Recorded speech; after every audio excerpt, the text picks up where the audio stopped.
Hello guys, मेरा नाम है पिग डिस्ट्रॉयर। तुम लोग का स्वागत है मेरे चैनल पे। और आज मैं देखने वाला हूँ एक हॉरर वीडियो जो कि काफी ज्यादा डरावनी है और रात के 8 ही बज चुके हैं। तो मेरे इस वीडियो पे लाइक कर देना ताकि मैं ऐसे वीडियो और बनाता रहूँ और भी रात को देखो।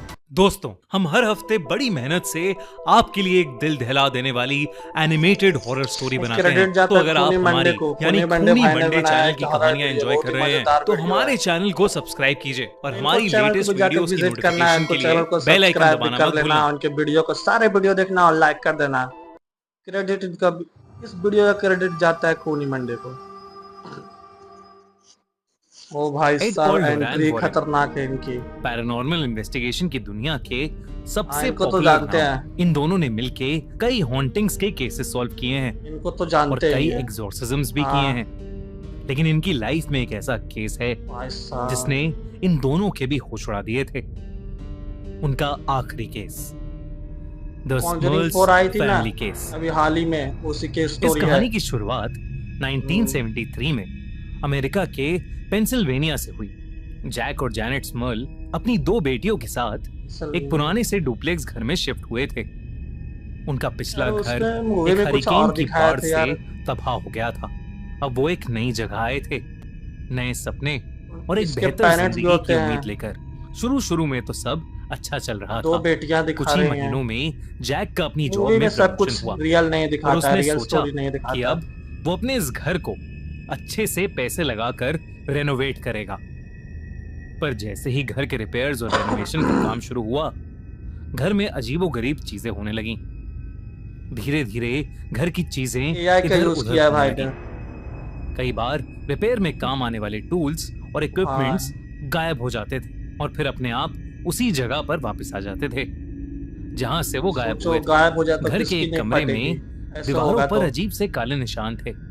जैक ने उस निशान के ऊपर उन दीवारों पर पेंट के 3-4 कोट करवाए, लेकिन कुछ ही दिनों में वो काले निशान फिर से वापस आ गए। जैक ने कई बार खुद से भी उन दीवारों को पेंट किया, समझना चाहिए, दिमाग लगाना चाहिए। 3-4 दिनों के बाद वो काले निशान हमेशा वापस आ जाते थे। इसी बीच तो गड़बड़ है, समझना चाहिए किसी घर में ऐसा हो तो करना शुरू कर देती थी। एक बार शाम को जैक टीवी देखने बैठा। तो टीवी देखते देखते अचानक ही उसके टीवी में हाथ में आ जाएगा। ऐसा होगा तो मानो किसी ने टीवी पर लाइट फ्लिकर करेगी तो दिया हो। अरे भाई, जैक ने कई इलेक्ट्रिशियंस को घर की वायरिंग चेक करने के लिए बुलाया, पर कभी कोई गड़बड़ ही नहीं। टीवी फटा नहीं। एक बार देर रात में उनके घर का रेडियो फुल वॉल्यूम पर बजने लगा। जैक नींद से गुस्से में उठा।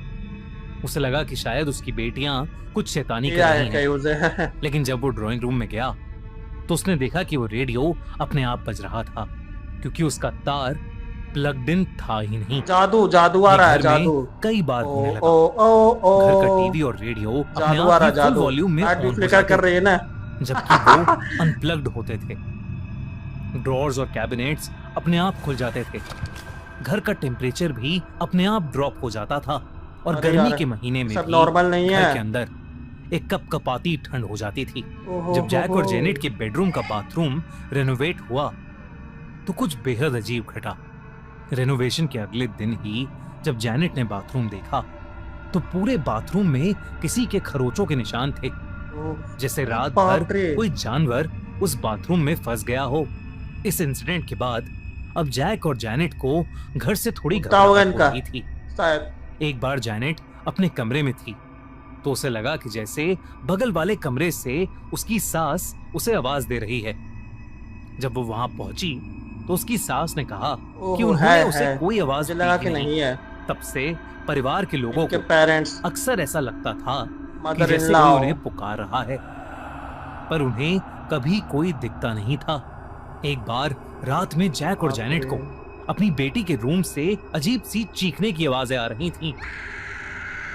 वो भागे भागे वहां गए तो उनकी बेटी का चेहरा पसीने पसीने था। वो अपने कमरे के कोने में कुछ देखकर बहुत ज्यादा डरी हुई थी। वो बार बार कह रही थी कि उस कोने में कोई है जो बेहद डरावना है और हवा में उड़ रहा है। पर जैक और जेनेट को कुछ नहीं दिख रहा था। जब उन्होंने रूम की लाइट्स ऑन की तो उनकी बेटी को भी वहां कुछ नहीं दिखा और वो थोड़ी शांत हुई। पर अगली शाम जब जैनेट किचन में काम कर रही मूवी थी, में ये सब दिखाता उसे तो अचानक ज्यादा एक डर ठंडी लगता हवा है। का झोंका महसूस मूवी में हुआ। सब दिखाया ही नहीं। फरवरी का महीना था। उसे लगा कि शायद उससे किचन की खिड़की खुली छूट गई होगी, तो वो खिड़की बंद करने पलटी, पर खिड़की तो पहले से ही बंद थी। अगर लेकिन खूनी जब मंडे जैनेट भाई वापस रियल स्टोरी पलटी बता रहे हैं तो तो जो उसके इनके साथ रोंगटे हुआ खड़े होगा हो गए। मूवी में किचन के दिखाना कोने चाहिए में था। एक काली परछाई थी जो हवा में उड़ रही थी। एक परछाई जिसका कोई चेहरा नहीं था, पर फिर भी ऐसा लग रहा था जैसे वो परछाई जैनेट को ही देख रही है। जैनेट को लग रहा था जैसे वो हेलुसिनेट कर रही है। उसके हाथ पैर डर के मारे मानो जम से गए थे। अरे भाग वो भाग काली वहां से। परछाई पहले धीरे धीरे जैनेट के बिल्कुल करीब आई और फिर उसके हे करीब से भगवान। गुजर के घर की दीवार के आर पार चली गई। उसी दिन जैनेट की सास ने भी उसे बताया कि उन्होंने भी उस काली परछाई को देखा है।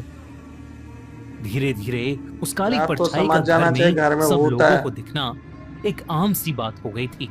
जैक और जैनेट का शक अब यकीन में बदल अरे रहा यार था। मेरे घर में ऐसा उन्हें होता मैं समझ तुरंत आने ही लगा भाग था जाऊं कि उनके घर में कोई या स्पिरिट है, पूजा करवा लूं। पर क्योंकि वो किसी को हार्म नहीं कर रही है, इसलिए उन्होंने उन चीजों के साथ रहना शुरू कर दिया। कुछ समय बाद फादर को बुलाकर जैनेट और पूजा जैक तो करवा ले की ट्विंस बेटियां हुई घर में। और तब से सब कुछ बदल गया। एक रोज जैक अपनी बेटियों के साथ लिविंग रूम में बैठा हुआ था जब अचानक ही लिविंग रूम की 4 सीलिंग बेटियां। से उसे एक अजीब सी आवाज सुनाई दी, जैसे सीलिंग से कोई कुछ उखाड़ रहा हो। ओह जब जैनेट ने ऊपर देखा तो उसकी सांसें अटक गईं। उसने जल्दी से झूमर अपनी गिरेगा छोटी गिरेगा बेटी झूमर को झूमर अपने गिरेगा पास शायद। खींचा और जैसे ही वो हटी, बड़ा सा शैंडलियर सीलिंग से नीचे गिर गया।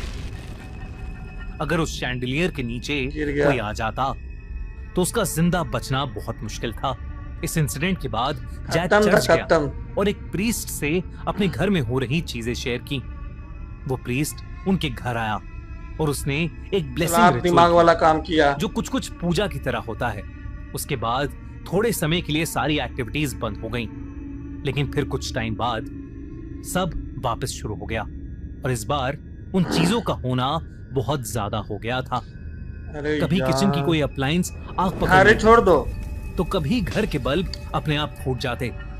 घर में रह रहे फैमिली मेंबर्स को अक्सर चीजों से घर छोड़ चोटें दो। लगती रहती। हद तो तब हो गई थी गरीबी जब के एक वजह बार से घर नहीं छोड़ प्रीस्ट पा के रहे लगता। ब्लेसिंग रिचुअल करने के जस्ट बाद स्मर्ल फैमिली का डॉग अजीब तरीके से छटपटाने लगा और जोर जोर से भौंकने लगा इनके पास डॉग भी है। और फिर डॉग भी है सबकी इनके आंखों पास। के सामने ओह, हवा में उड़ा ये डॉग और सीधा जाकर पिछली दीवार पर जा लगा। उनके डॉग को बहुत चोट आई, अरे बाप लेकिन रे जो फेंक उसके दिया साथ उसको। उस अरे दिन हुआ, बेचारा हो उसने हो। पूरी स्मर्ल फैमिली को हिला कर रख दिया। जैक और जैनेट अब समझ चुके थे कि घर में घर तो मौजूद छोड़ वो दो, स्पिरिट घर। उनके परिवार की घर जान छोड़ के दो पीछे पड़ी है। कई प्रीस्ट घर में आए और उन्होंने ब्लेसिंग रिचुअल्स करे, लेकिन उसका कुछ असर नहीं हो रहा था। जैक ने प्रीस्ट से घर का एग्जॉर्सिज्म करने को कहा, लेकिन जैक के One पास option, इन सब घर बातों छोड़ का दो। कोई प्रूफ नहीं था, इसलिए उसे चर्च से एग्जॉर्सिज्म की परमिशन नहीं मिली। उस घर में उसका बहुत सारा पैसा ऑलरेडी लग चुका था और जैक को उस घर के लिए कोई खरीदार भी नहीं मिल रहा था। इसलिए जैक और जैनेट वो घर चाह कर भी छोड़ ही नहीं पा रहे थे। सालों बीत चुके थे, लेकिन उनकी इन प्रॉब्लम्स का कोई सल्यूशन उन्हें मिल ही नहीं रहा था। गरीबी। और तब किसी ने उन्हें एड और लोरैन वॉरेन के बारे में बताया। क्या एड और लोरैन वॉरेन आ गए स्मॉल हमारे फैमिली अपने को बचा हीरो पाएंगे दोनों। या कुछ और बहुत भयानक होगा? जानने के लिए देखिए कॉन्जोरिंग स्मर्ल्स फैमिली केस का दूसरा पार्ट उसका अगले पार्ट 2 भी हफ्ते आएगा। सिर्फ खूनी मंडे यूट्यूब चैनल पर। इसलिए हमारे चैनल को सब्सक्राइब करना। भाई साहब कितना डरावना स्टोरी था यार। मूवी में ये सब दिखाना चाहिए था। खूनी मंडे के लिए एक लाइक कर देना। इनका एनिमेशन भी बहुत अच्छा है और मेरे लिए भी एक लाइक कर देना यार। रात के 8 बजे बनाया हूँ मैं ये वीडियो, डर लग रहा है। तो एक लाइक कर देना और चैनल को सब्सक्राइब कर देना। पार्ट 2 का रिएक्शन मैं जल्द ही लाऊंगा। तब तक के लिए बाय बाय।